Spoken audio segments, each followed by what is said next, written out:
Excelentíssimo senhor presidente do Supremo Tribunal Federal, ministro Luiz Fux, excelentíssimo senhor relator da presente ADPF, ministro Gilmar Mendes, excelentíssimas senhoras ministras Carmen Lúcia e Rosa Weber, excelentíssimos senhores ministros também do Supremo Tribunal Federal, permitam-me cumprimentá-los na pessoa do decano, ministro Marco Aurélio, excelentíssimo senhor Procurador-Geral da República, doutor Augusto Aras, senhores advogados e doutora Carmen, nossa secretária do plenário do Supremo Tribunal Federal.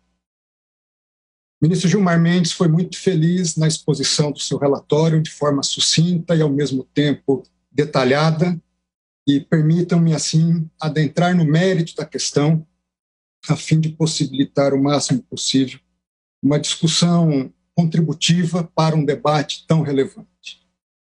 E para isso, em primeiro lugar, nós precisamos definir do que nós estamos tratando hoje. Mas para definir sobre o que nós estamos tratando hoje, é importante, antes de tudo, definir do que nós não estamos tratando.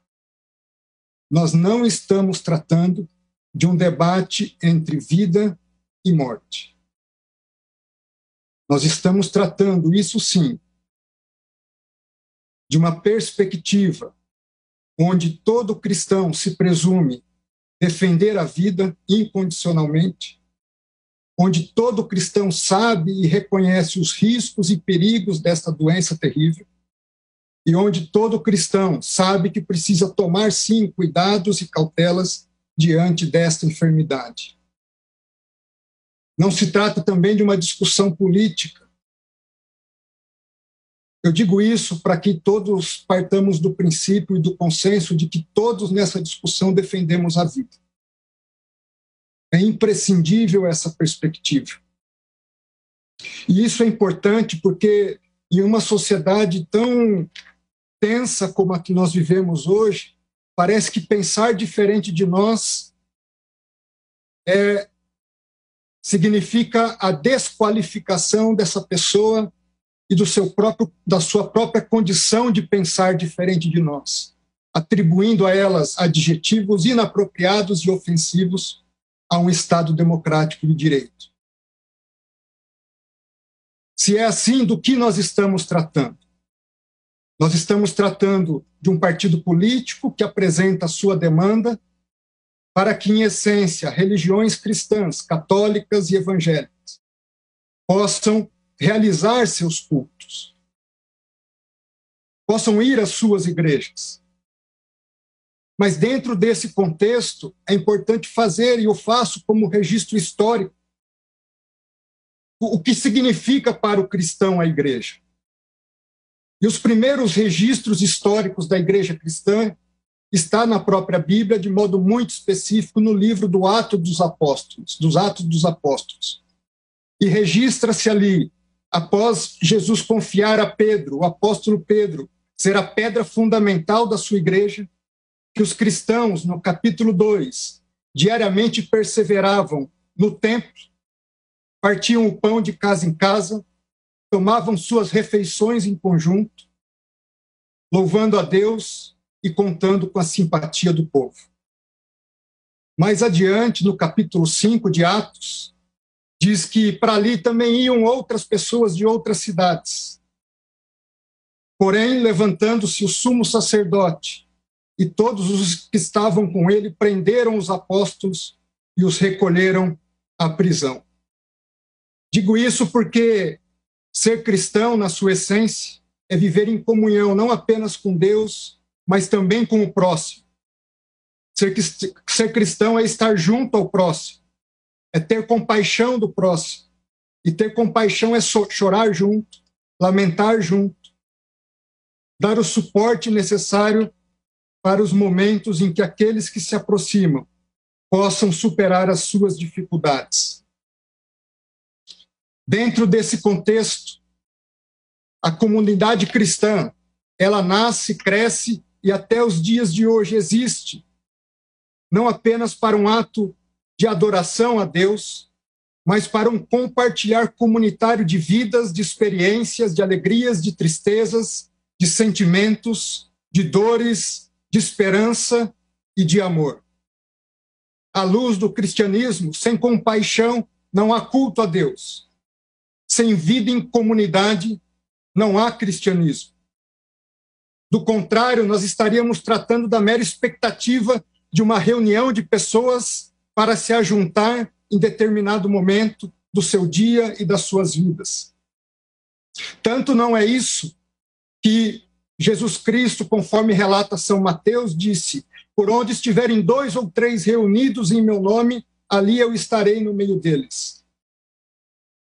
Se é assim, de modo mais prático, do que é que nós estamos tratando?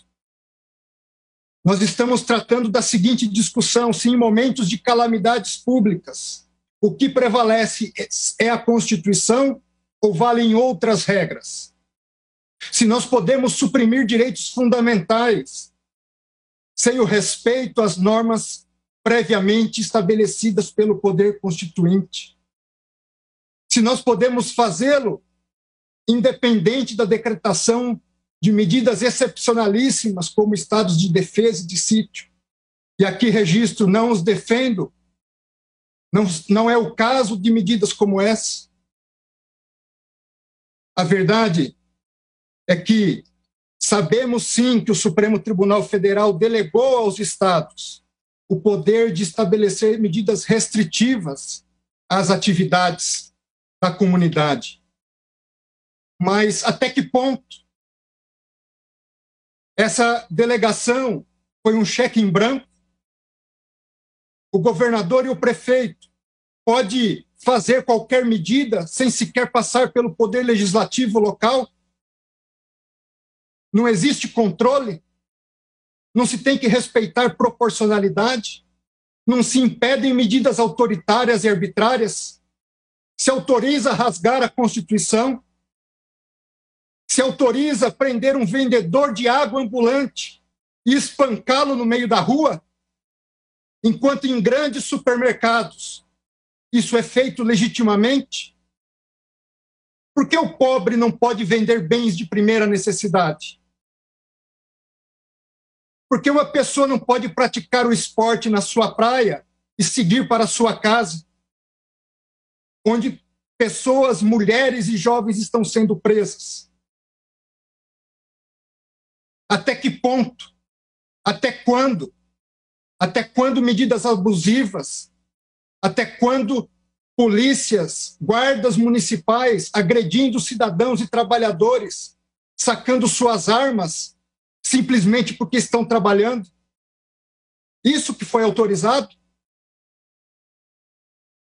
Eu tenho certeza que não foi isso. Eu tenho certeza que há limites e que o Supremo Tribunal Federal não deu um cheque em branco a governadores e a prefeitos. Dentro desse contexto,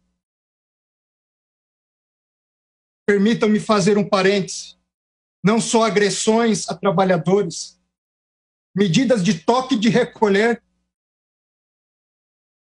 Medida de toque de recolher é incompatível com o Estado democrático de direito. Medida de toque de recolher não é medida de prevenção à doença, é medida de repressão própria a estados autoritários.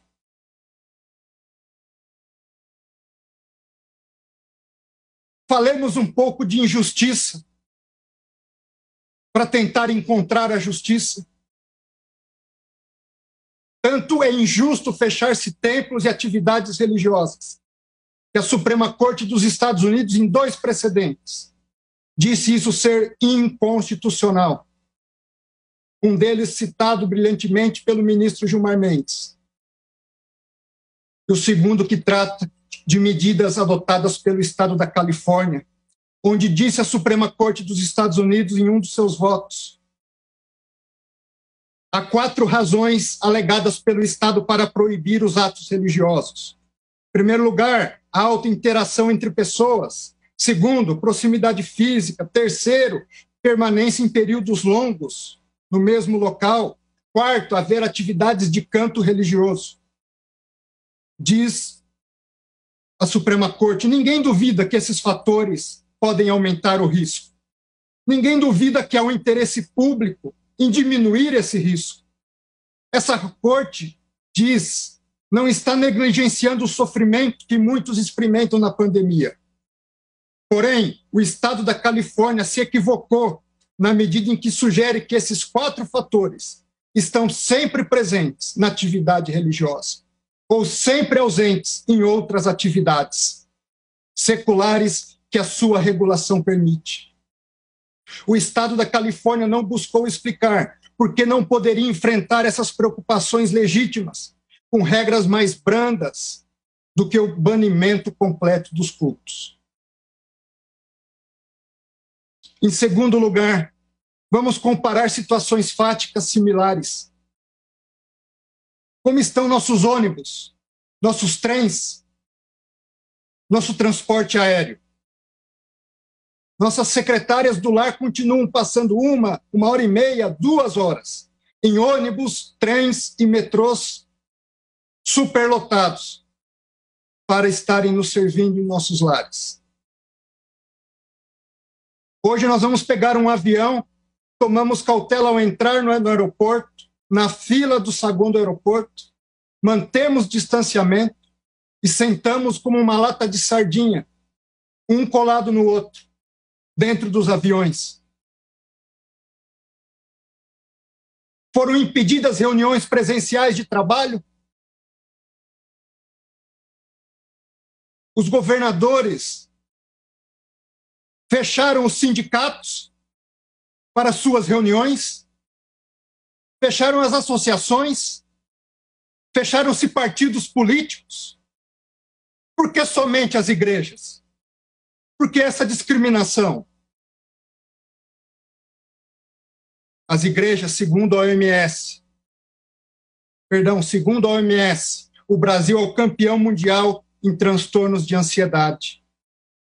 Segundo lugar no mundo em transtornos depressivos que podem levar ao suicídio. E diante de uma situação como essa, artigo publicado no Jornal da Associação Americana de Medicina Psiquiátrica diz que suicídio e coronavírus fazem a tempestade perfeita. E diz um dos trechos do artigo, a frequência semanal a serviços religiosos foi associada a uma taxa de suicídio 5 vezes menor em comparação com aqueles que não frequentam atividades religiosas semanais. No Japão, aumento de 70% no número de suicídios de mulheres em outubro de 2020.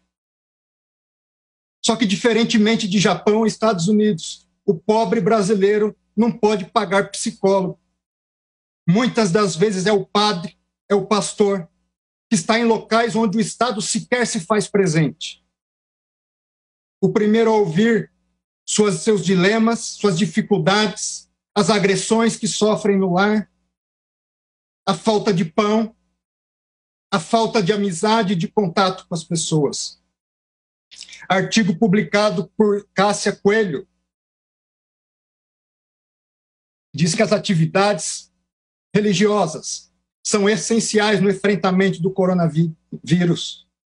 Ela diz, elas trazem sentido de esperança, reflexão sobre o processamento da testagem positiva, ajuda de várias dimensões no cuidado à saúde, fortalece a humanidade das pessoas. Senhores ministros, senhoras ministras, a Constituição brasileira não compactua com o fechamento absoluto e a proibição das atividades religiosas. Não compactua com a discriminação das manifestações públicas de fé. Tanto é assim que remédios excepcionalíssimos da própria Constituição não admitem sequer esse tipo de medidas que estão sendo adotadas regionalmente. Não há cristianismo, e aqui eu concluo, sem vida comunitária. Não há cristianismo sem a casa de Deus. Não há cristianismo sem o dia do Senhor. É por isso que os verdadeiros cristãos não estão dispostos jamais a matar por sua fé, mas estão sempre dispostos a morrer para garantir a liberdade de religião e de culto. Que Deus nos abençoe, tenha piedade de nós, e eu começo por mim. Muito obrigado.